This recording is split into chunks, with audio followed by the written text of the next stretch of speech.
Bienvenue sur l'Argus.fr à la rencontre d'un modèle qui fait le succès de Renault depuis les années 90.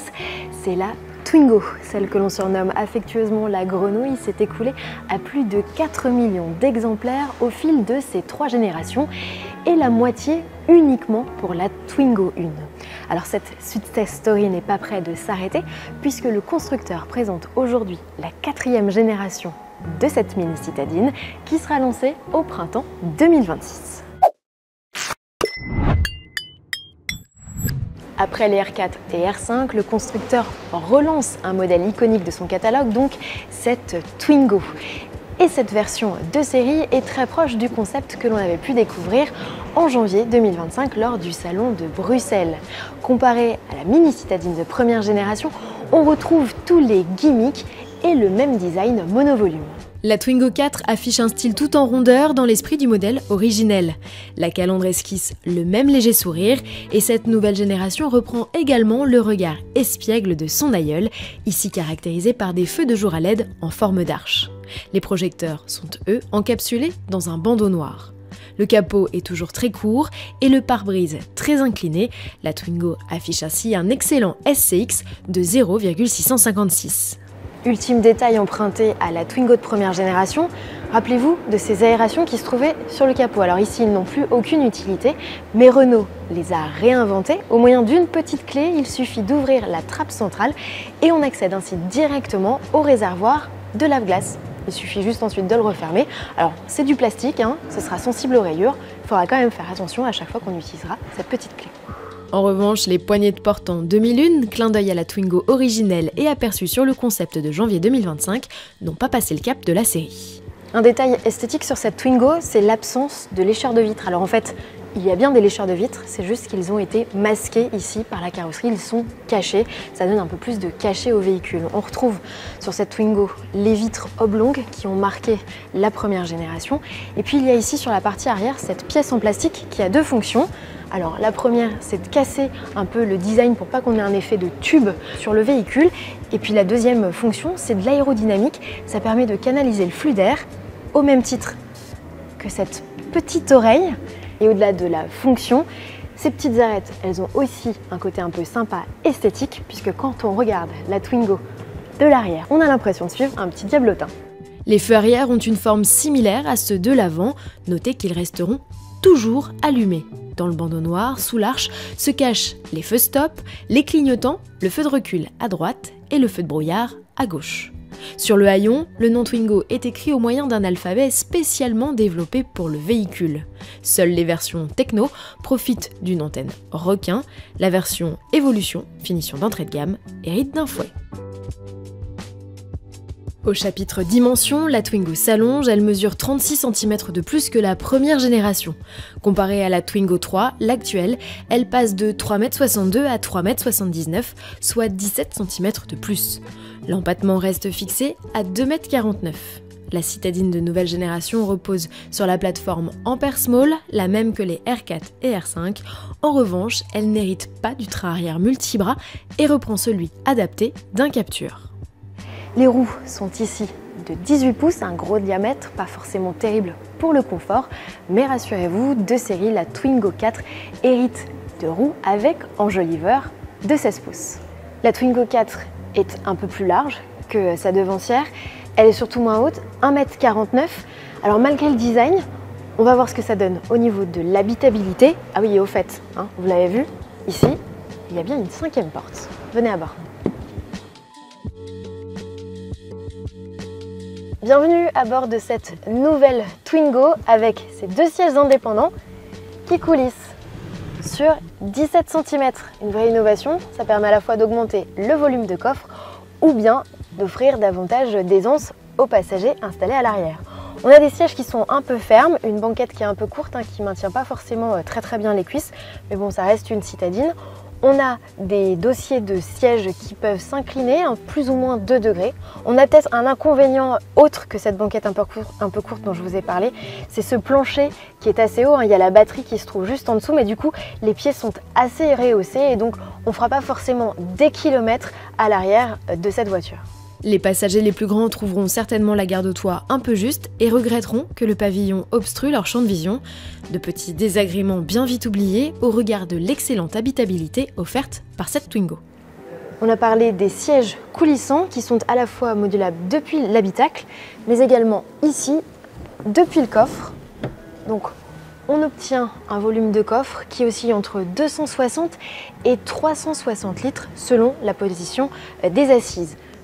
Autre petite astuce, c'est ce plancher de coffre qui est modulable en deux parties et qui permet, si vous avez chargé une valise d'un côté, de pouvoir quand même aller trifouiller dans le bac de rangement qui se trouve juste en dessous, un bac de rangement de 50 litres, sans avoir forcément à décharger tout votre coffre. Toute banquette rabattue, la Twingo offre une capacité de chargement de plus de 1000 litres. Et si on ne peut plus transformer sa Twingo en voiture couchette, comme à l'origine, la modularité proposée reste intéressante pour un si petit modèle. La Twingo compte deux niveaux de finition, évolution et techno. Sur la version la plus chic, il est possible de rabattre le siège en tablette et ainsi de charger des objets jusqu'à 2 mètres de long. Passons au poste de conduite de cette Twingo de 4e génération avec un environnement qui ne ressemble ni à celui de la R4 ni même à celui de la R5. On a ici deux écrans face au conducteur, un combiné d'instrumentation avec des designs qui ont été entièrement remaniés qui mesurent 7 pouces et ici cette dalle de 10 pouces avec sur la version d'entrée de gamme Evolution juste la possibilité de répliquer son smartphone et sur la version Techno ici présentée le fameux Open Air Link avec Google intégré et qui permet notamment d'avoir le planificateur de recharge idéal pour programmer ses arrêts en fonction de sa batterie. On a un environnement qui a été entièrement repensé. Alors une planche de bord qui est assez massive, il faut légèrement se rehausser pour pas avoir ce côté je conduis avec le volant au-dessus de ma tête. C'est peut-être un peu perturbant mais c'est comme ça. On a un habitacle qui est très coloré. Sur la version Techno, la planche de bord reçoit un rappel de la couleur de la carrosserie, une pièce uniquement proposée en blanc sur la version Evolution. Au chapitre aide à la conduite, Renault en propose jusqu'à 24 avec la fonction parking main libre, une première sur le segment, le système de surveillance du conducteur avec caméra dans le montant gauche ou encore le One Pedal. Le freinage régénératif amélioré est uniquement proposé sur la version haut de gamme dotée de palettes au volant. Soulignons également l'arrivée sur cette finition de l'assistant virtuel Renault encore plus performant. On a un environnement qui est finalement assez sympa, assez ludique, avec plein de bonnes idées, des petits rangements un peu partout qui ont été pensés. On a jusqu'à 30 litres de rangement offerts à bord de cette Twingo sur la partie avant du véhicule et presque une dizaine de litres rien que sur la partie arrière. Et puis, si un petit détail qui rappelle la Twingo de première génération, c'est ce bouton des warnings, il fait beaucoup parler chez Renault, il ressemble à un espèce de petit bonbon rouge et rappelle ainsi ce bouton des warnings qui se trouvait sur le sommet de la planche de bord sur la première génération. Voilà, là, pour des contraintes techniques, on n'a pas pu le mettre en haut, il a fallu intégrer cet écran, il a fallu intégrer pas mal de choses, donc Renault a décidé de le réinterpréter et de l'intégrer au milieu de la planche de bord. La Twingo 1 a beaucoup inspiré les designers, jusque dans les portières. La première génération avait une partie de la carrosserie qui était assez visible, là on a la même chose et à cause de cette conception de portière, il a fallu réinventer l'emplacement des poignées de porte qui ne se trouvent pas ici sur la contre-porte mais au bout de la coudoir. Alors c'est un peu perturbant au début mais on s'y fait très rapidement. Sous le capot de cette Twingo, pas de choix, une seule batterie, un seul moteur. Le moteur développe 82 chevaux, 60 kW. Il a été fourni par Shanghai eDrive. La batterie, elle, est une batterie LFP. C'est une première chez Renault et sa capacité utile est de 27,5 kWh. Cette chimie lithium fer phosphate arrivera prochainement sur d'autres modèles, Mégane notamment. Twingo utilise la technologie Cell-to-Pack, elle permet non seulement d'intégrer davantage de cellules dans un espace donné, mais aussi de réduire le coût de la batterie, ici de 20%. La nouvelle Twingo, qui pèse 1200 kg, revendique une autonomie de 263 km au maximum selon le cycle WLTP et 250 avec les jantes 18 pouces. Elle est capable d'atteindre les 50 km/h en un peu moins de 4 secondes. Toutes les Twingo sont équipées de série d'un chargeur embarqué de 6,6 kW. Il faut ainsi 4h15 sur une wallbox pour recharger l'intégralité de la batterie. Mais Renault a aussi pensé à ceux qui ne veulent pas uniquement circuler en ville.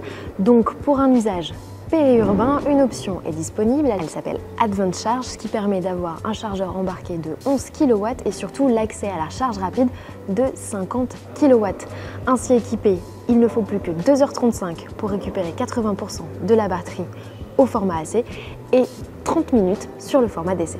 Pour ce qui est des tarifs, la version Evolution, donc la version de base, est proposée avec un équipement complet comprenant climatisation manuelle, les fameux sièges coulissants dont on a parlé, le régulateur de vitesse ou encore la dalle centrale de 10 pouces.